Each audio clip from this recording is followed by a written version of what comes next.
my mother, cousin, and aunt adopted Catherine as their new family member after our divorce. But when they crossed the line with our property, I showed them what real consequences look like. Family betrayal, when your own blood chooses your ex. At 34, I learned the hardest lesson about family loyalty. When the people who raised you decide your ex-wife deserves your seat at the table more than you do, what happened next will make you question everything you believe about blood being thicker than water. When I got divorced, my own family didn't just take my ex-wife's side. They practically adopted her as their new son. They invited Catherine to Thanksgiving and told me, "You can come, but only if you keep your mouth shut and don't pull one of your pathetic scenes." I said, "Don't worry. I'd rather eat with strangers than sit with traitors." 5 days later, I made one move that brought their perfect little world crashing down. My cousin called me, voice breaking. "Everything's falling apart. Please, you have to help us fix this." But by then, it was too late.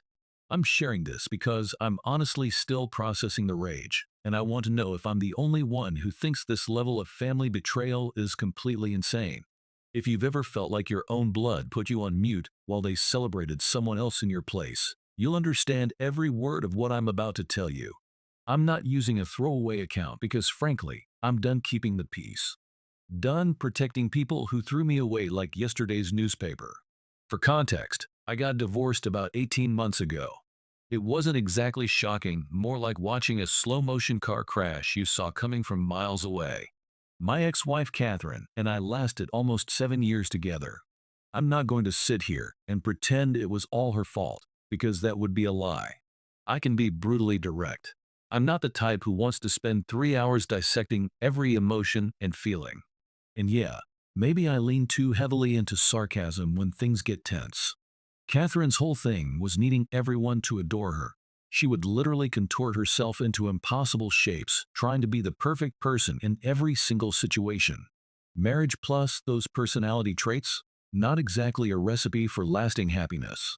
But here's where the story takes a turn that still makes my blood boil. Most people, when you go through a split, your family gets awkward for a while, but they remember who their actual flesh and blood is. Not my family. My mother Margaret, my cousin Brian, and my aunt Linda in particular. They absorbed Catherine like she was their long-lost daughter they'd been waiting their whole lives to find. And I'm not talking about some polite, "we'll be civil for the sake of everyone involved" situation. We don't even have kids together. I mean, they started treating her like she was more family than I ever was. And me? I became the awkward stranger they'd rather not deal with. The first weird thing I noticed was the family group chat. It used to be just me, my mother Margaret, my cousin Brian, my aunt Linda, and my sister Jennifer. Nothing fancy, just family updates and the occasional meme. Suddenly, Catherine's profile picture was right there in the chat with everyone else's. They're all sending photos from this pottery painting night they organized, and I see Catherine's ceramic masterpiece before I see anyone else's work. Nobody even thought to ask if I wanted to join them. Then it's, "Oh, we're doing a corn maze adventure this weekend." I scroll through my phone and see my own cousin post a selfie with Catherine tagged, everyone commenting like she's the fun family member they never knew they needed. My phone buzzes constantly, but only because I get to watch all their messages scroll by. Not because anyone's actually talking to me. I figured, okay, maybe they're just trying to be polite. Maybe this is their way of handling an awkward situation, and eventually things will settle back to normal. Not gonna lie, I started muting that chat because seeing them all bonding with her like nothing earth-shattering had happened was making me furious every single time I opened my phone. Then, about 2 weeks before Thanksgiving, I get this call from my mother. She's using that serious, measured tone she reserves for delivering devastating news like someone died or the house burned down. I answer with a simple, "What's going on?" She launches into this entire prepared speech about how tensions have been running high, and she doesn't want any drama disrupting the holiday. Then she actually says these words, "You can come to Thanksgiving, but only if you promise to keep your mouth shut and don't pull one of your pathetic scenes." I'm sitting there thinking, what scenes? I literally haven't seen these people since July. What dramatic episodes is she even referring to? So I ask her, why exactly would I be the problem here?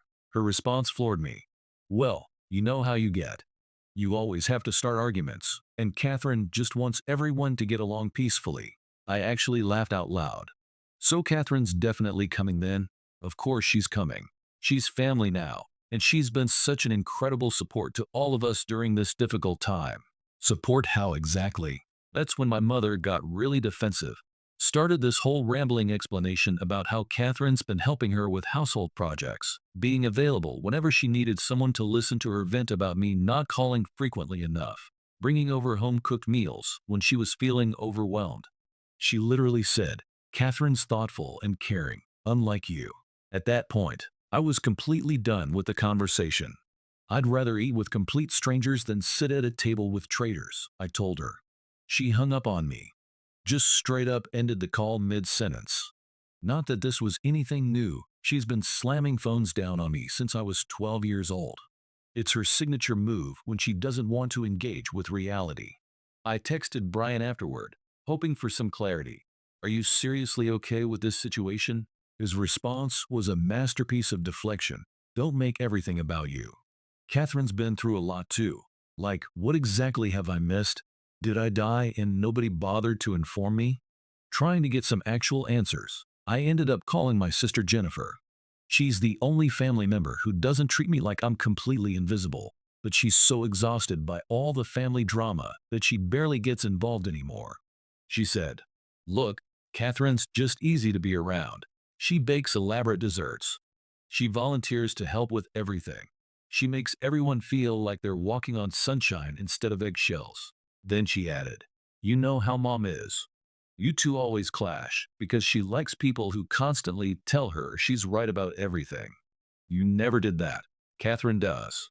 I asked Jennifer if she thought I should just completely surrender my dignity and roll over. Her response, I honestly don't know. Maybe just don't show up this year. Let them have their peaceful little gathering. Thanks for the support, sis. So I spent the next few days just existing in this strange limbo.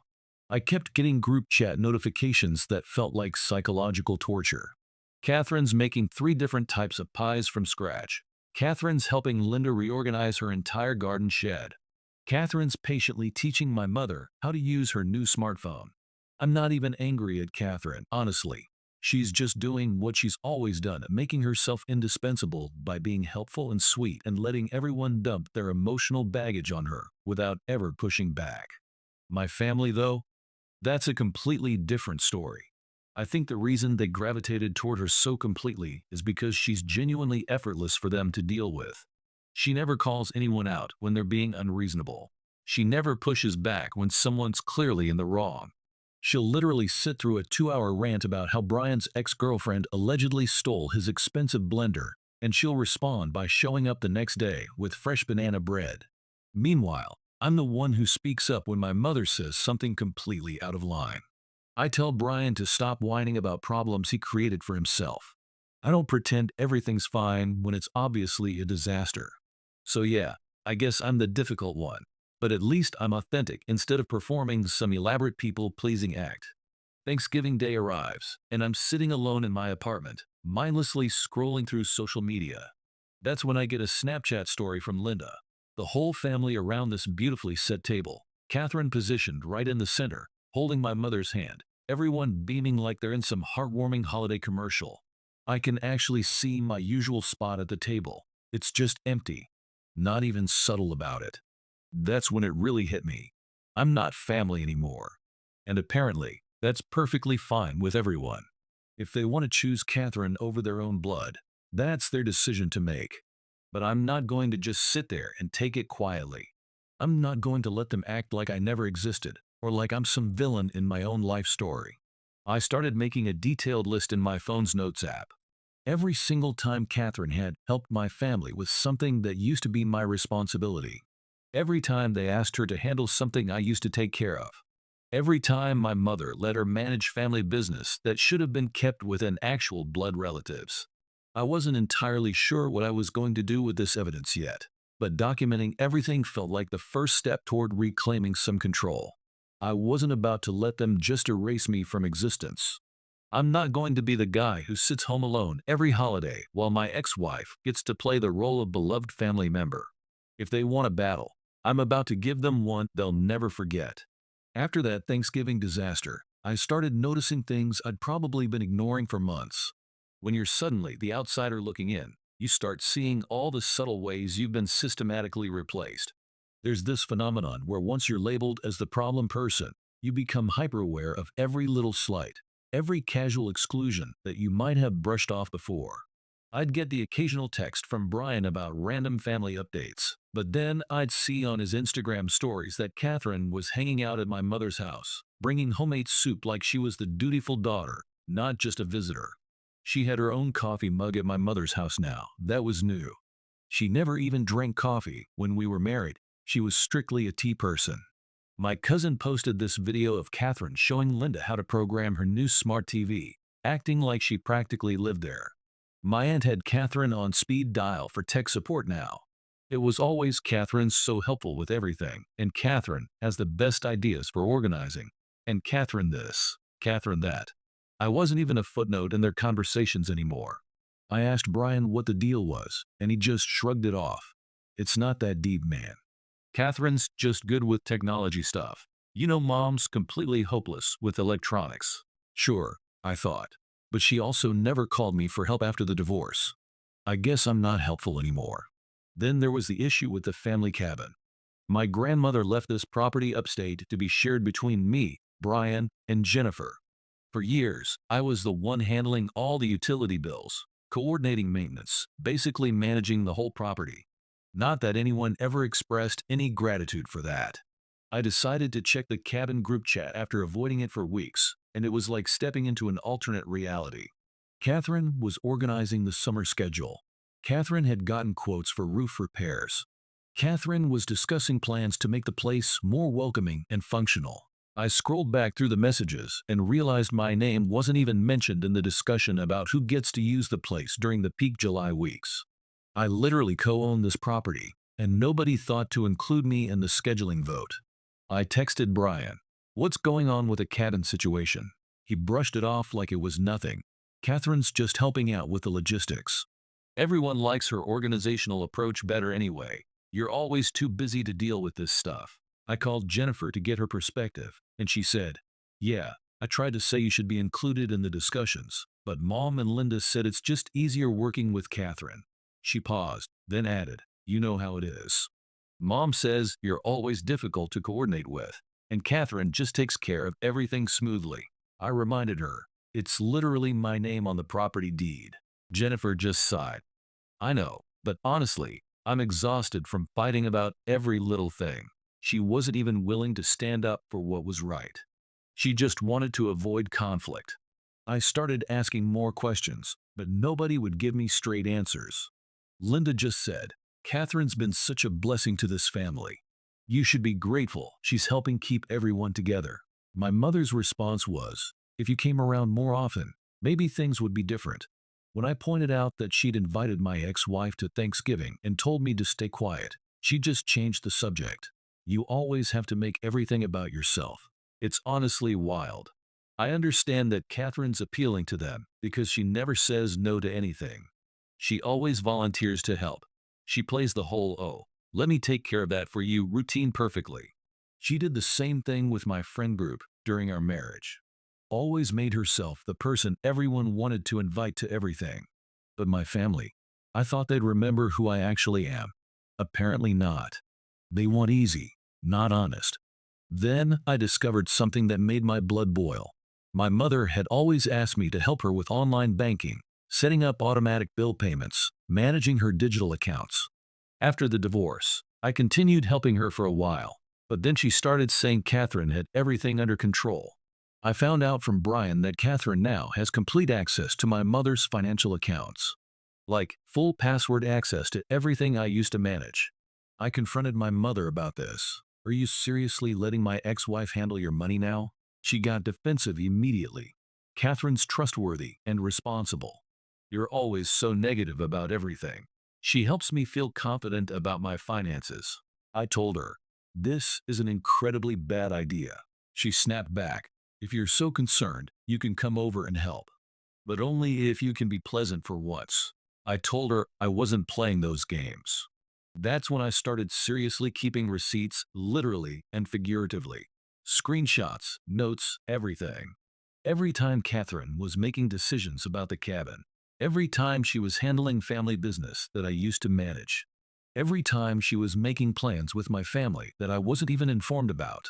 I'm not angry at Catherine for being who she is. I'm furious at my family for just letting this happen. It's not like I'm perfect, but I never imagined they'd just erase me so they could have someone who never disagrees with them. Then I got this message from Linda asking me to sign some paperwork for the cabin. I asked, "What paperwork?"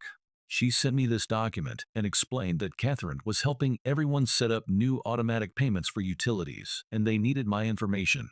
I asked since when Catherine manages the bills, and Linda got all defensive. Well, she's the only one who's actually staying on top of things. You're always late with payments. You don't respond to messages. You're too busy with your own life. I said, I literally pay my share every single year. Nobody ever complained about it being late. She replied, well, Catherine's going to handle everything now. Just sign the document. I told her I wouldn't sign anything until I reviewed it thoroughly. She got angry and said I was creating unnecessary drama, then actually slammed the door when I showed up at her house to discuss it in person. Brian texted me afterward. Just sign the paperwork.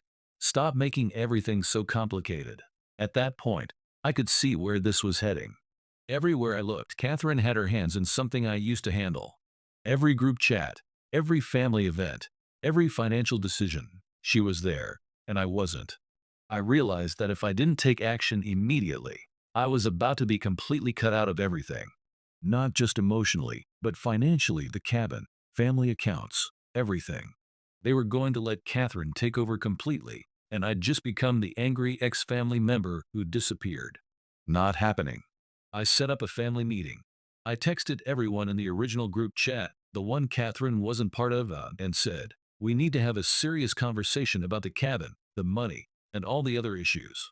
Jennifer said she'd come if this wasn't going to turn into another screaming match. Brian tried to avoid it, but I told him, this concerns you whether you want to deal with it or not. Linda tried to delay, saying Catherine could handle whatever needed to be discussed. I said, no, this meeting is for people who actually own things. She left me unread. I told them, I'm bringing every document I have. I want to see receipts. I want to hear everyone's actual plans for the cabin and the accounts. I made it clear, Jennifer's coming. Brian's coming. Linda can come or not, but this conversation is happening. Jennifer showed up, obviously annoyed. Brian was late and acting like he was being forced to attend his own execution. Linda came, but acted like she was at the dentist getting root canal surgery.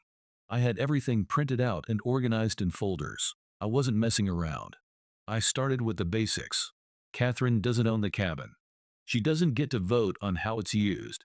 She doesn't get to move money around or make financial decisions. I showed them the group chat messages where she was making plans without including me.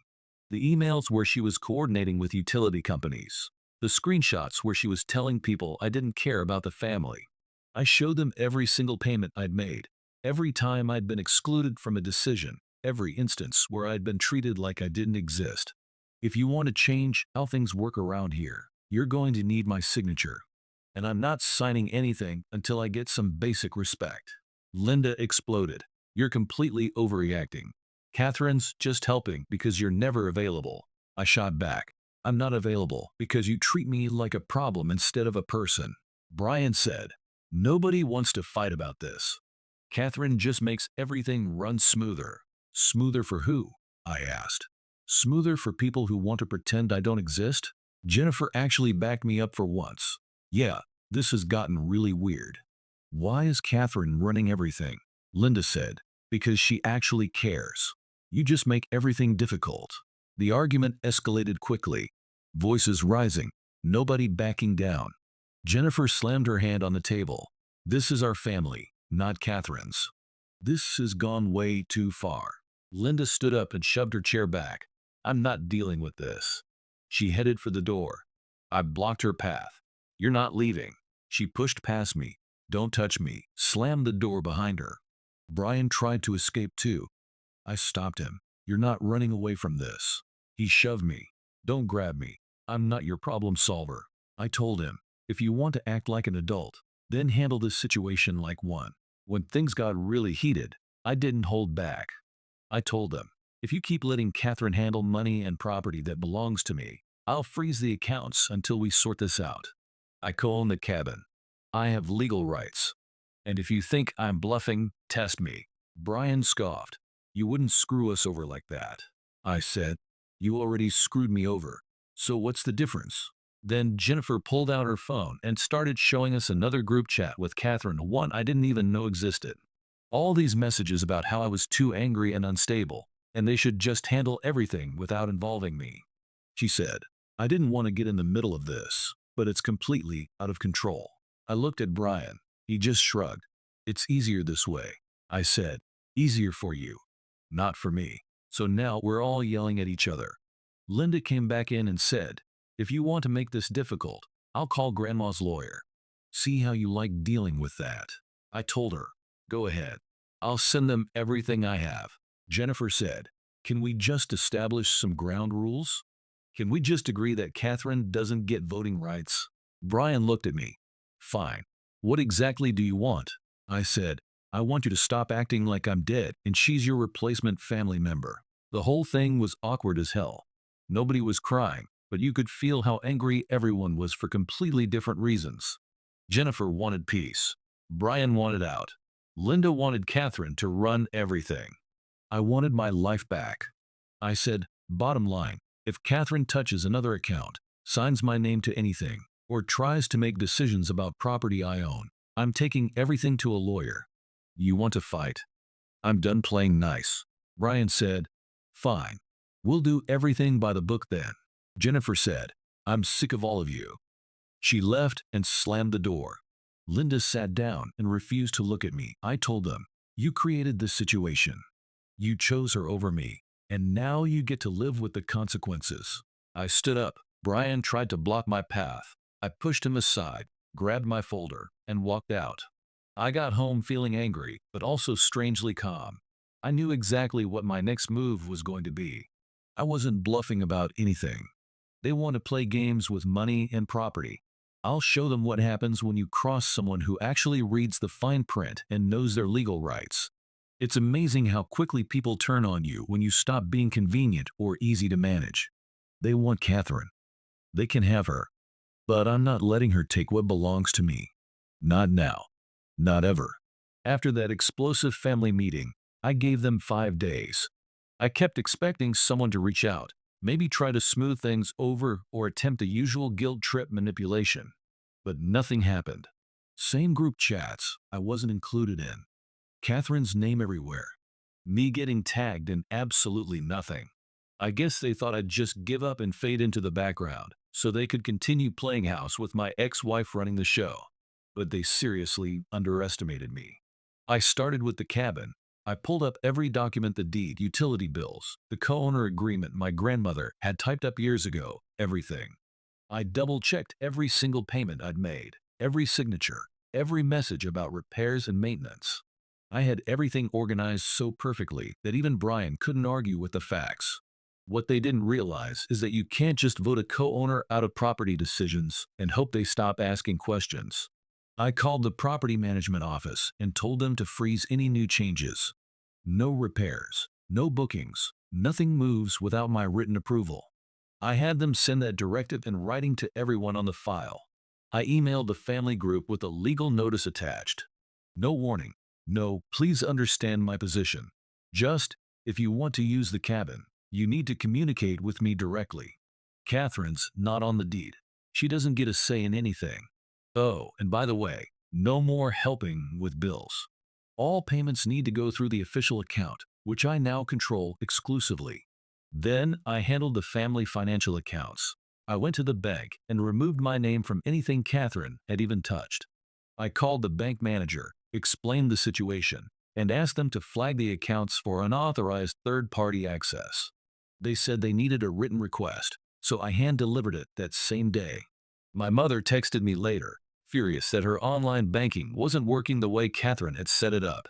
I said, maybe try talking to your actual son for once, instead of your ex-daughter-in-law. She hung up on me. I texted Jennifer to let her know what I was doing and why. If she wants her share of the cabin, she needs to communicate with me directly. Not through Linda. Not through Catherine. She just wrote back. Honestly, I understand. I'm exhausted by this whole situation too. Brian called and tried to argue, saying I was punishing everyone for not taking sides. I said, you already took sides. I'm just making sure you can't pretend I don't exist when it comes to money and property. Linda called me screaming, asking how I could do this to the family. She tried to guilt me about disrespecting Grandma's wishes, but I didn't budge. I said, I'm just enforcing what's actually legal and fair. She said I was being vindictive. I said, no, I'm being protective of my interests. She slammed the phone down. Later that night, I saw a Facebook post from her about some people never growing up, and I had to laugh. Catherine tried to call me for the first time in months. I let it go to voicemail. She texted, can we please talk? This is hurting people who don't deserve it. I didn't respond. She sent another message. I'm just trying to help everyone. Why are you making this so difficult? I blocked her number. The fallout was swift and dramatic. Within 2 days, I started getting desperate messages from Brian. First angry, then just pleading. The cabin trip is completely ruined. Mom's having a breakdown. Linda's blaming everyone. Catherine's crying. Nobody knows how to fix any of this. He said, can you please just make this right? Everything's falling apart. I told him, I warned all of you. You made your choice. I'm not coming to the rescue. I'm just making sure nobody erases me from my own life. Then Jennifer called. She said, did you really freeze all the accounts? I said, yes, I did. She said, honestly, I'm kind of relieved. This whole situation has been completely messed up for months. They just let Catherine take over everything because nobody wanted to deal with Mom and Linda's drama. I told her, if she wants to work things out properly, she can come to me directly. We'll figure out a system that doesn't involve random people managing our family's business. She said she'd support that approach. That's all I wanted, some basic respect and acknowledgement that I exist. The next weekend, I went for a run past my mother's house. Her car was there. Catherine's wasn't. Linda's car was gone too. I didn't stop. I just kept running. Sometimes you have to let people deal with the mess they created themselves. I'm not fixing it for them. I know people reading this might think, wow, that's harsh, but honestly, if you let people treat you like you're disposable, they'll do it forever. My family wanted easy. They wanted someone who would never challenge them, never call them out, never make them uncomfortable. Now they get to live with hard mode. Catherine wanted to play replacement family member. Now she's completely out of the game. I didn't break any laws. I didn't yell or make threats. I just used the legal rights I already had and the facts that were already true. You want to erase me? Fine. But you're not getting my property, my money, or my silence. At this stage in life, you learn that some bridges are already on fire. You're just deciding whether to walk back across them or make sure nobody else can cross without permission. I chose to protect myself. I chose to demand respect. I chose to stop being the family scapegoat who sits quietly while everyone else rewrites history. 3 decades of experience taught me something that took this situation to finally understand. Family loyalty isn't automatic. It's earned. And when people show you that their comfort matters more than your dignity, believe them the first time.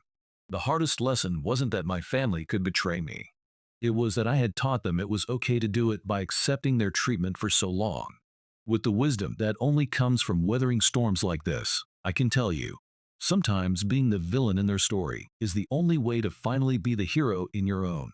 I have no idea what the next holiday will look like. Honestly, I don't care anymore. I got my life back, and I'm not sharing it with people who proved they can't be trusted with it. If you're in a similar situation, don't just sit there and take it. Remind people where your boundaries are, and don't be afraid to enforce them with permanent consequences. Sometimes the most loving thing you can do for yourself is refuse to let others treat you as less than you are.